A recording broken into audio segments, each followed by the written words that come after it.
இந்த ஏழை மக்களை பஞ்ச பாரதேசிகளாக கடந்த 47 நாட்களாக மாற்றி இருக்கிறது இந்த அரசு. என் கணக்கில் பணம் இருக்கிறது, வங்கியிலே பணம் கிடையாது. நான் காசோலை தருகிறேன், யாரை ஜெயிலுக்கு அனுப்புவது? யாரை ஜெயிலுக்கு அனுப்புவது? 2000 நோட்டுகளை அச்சடித்து யார் கையிலே போகிறது? பதுக்கல் பேர்வழிகள், லஞ்ச பேர்வழிகள் கையிலே தான் 2000 நோட்டு கிடைக்கிறதே ஒழிய உங்கள் கையிலே, என் கையிலே அந்த நோட்டு கிடைப்பது கிடையாது.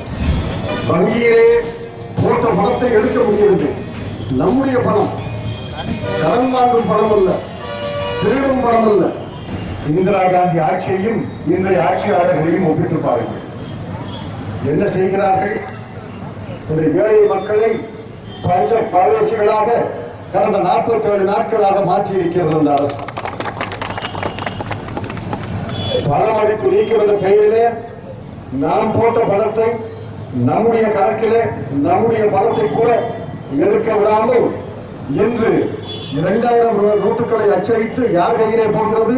பதுக்கல் பேர்வழிகள், லஞ்ச பேர்வழிகள் கையிலே தான் 2000 நோட்டு கிடைக்கிறதே ஒழிய உங்கள் கையிலே, என் கையிலே அந்த நோட்டு கிடைப்பது கிடையாது.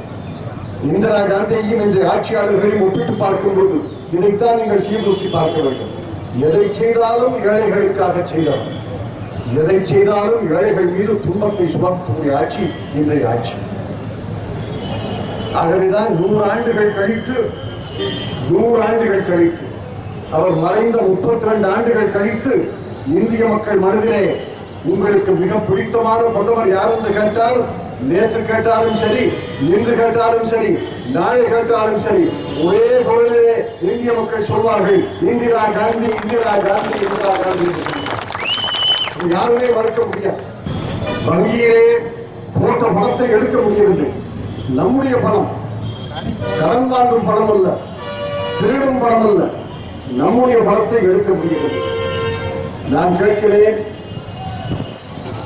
வங்கியிலே கணக்கு வைத்திருக்கிறீர்கள், வங்கியிலே பணம் இருக்கிறது, உங்கள் கணக்கிலே பணம் கிடையாது.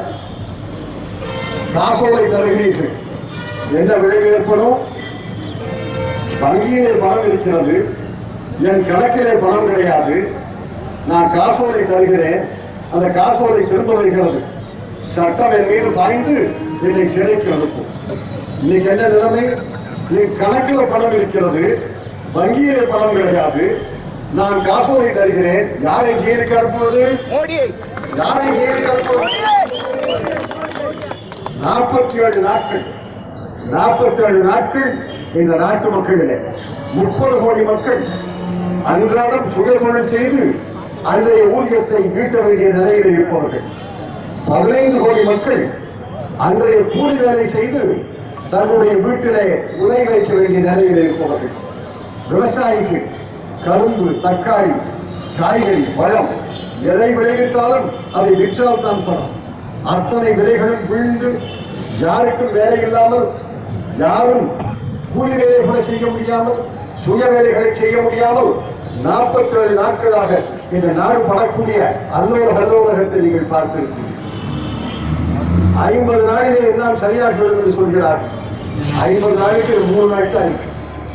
3 நாட்களிலே சரியாகாவிட்டால் 50 நாளிலே சரியாகிவிடும் என்று சொன்னவர்கள் 50 நாள் முடிந்த பிறகு இந்த துன்பம் குறையாவிட்டால், சிவகங்கையில் நான் வரும்போது பார்த்தேன், எந்த ஏடிஎம் திறந்திருக்கிறது, எந்த ஏடிஎம்மிலே பணம் இருக்கிறது? எல்லா ஏடிஎம்களும் மூடி இருக்கின்றன, எல்லா ஏடிஎம்களிலும் பணம் கிடையாது. இது நம்முடைய மாவட்டத்தினுடைய நிலை. வங்கிகள் நிறைய திறந்தோம், ஏடிஎம்கள் நிறைய திறந்தோம். ஏன் திறந்தீங்கன்னு கேட்டாங்க. இன்னைக்கு தெரியுது ஏன் திறந்தாங்க. வடநாட்டில் 10,000 பேருக்கு ஒரு ஏடிஎம் இருக்கிறது. எங்கிருந்து பணம் கிடைக்கும்? வடகிழக்கு மாநிலங்களிலே ஏடிஎம்மே கிடையாது. எங்கிருந்து பணம் கிடைக்கும்? வெள்ளம், புயல், பூகம்பம் போன்ற சோதனைகள் தான் இத்தனை கோடி மக்கள் மீது சுமையை, துன்பச் சுமையை சுமத்தும். ஆனால் இத்தனை பேரிடர்கள் செய்யாத ஒரு துன்பச் சுமையை ஒரு மனிதர், இந்தியாவின் பிரதமர், நானே முடிவெடுப்பேன், அனைத்து அதிகாரமும் என் கையிலே குவிந்திருக்கும் என்று இன்று இந்திய மக்களை பரிதவிக்க வைத்து விட்ட ஒருவர் இந்திய பிரதமராக இருக்கிறார். இந்திரா காந்தியையும் இவர்களையும் ஒப்பிட்டு பார்க்க வேண்டும். இந்திரா காந்தியின் ஆட்சியையும் இவர்களையும் ஒப்பிட்டு பார்க்க வேண்டும்.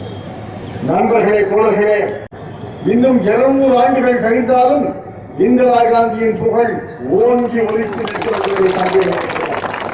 அந்த இந்திரா காந்தி அவர்களுடைய கட்சியை சார்ந்தவர்கள் எல்லாம் அந்த காங்கிரஸ் கட்சியை தாழ்ந்தவர்கள் என்ற பெருமையோடு தலை நிமிர்ந்த நன்மை போட்டு நாட்டு மக்கள் மத்தியில் நீங்கள் வலம் வர வேண்டும், செய்திகளை சொல்ல வேண்டும், நாட்டு மக்களுக்கு இந்த சோதனைகளை எல்லாம் எடுத்து சொல்ல வேண்டும். இந்த கட்சியை வலிமையான கட்சியாக உருவாக்கி இந்திரா காந்தியின் புகழை தொடர்ந்து பரப்ப வேண்டும் என்று உங்களை எல்லாம் அன்போடு கேட்டு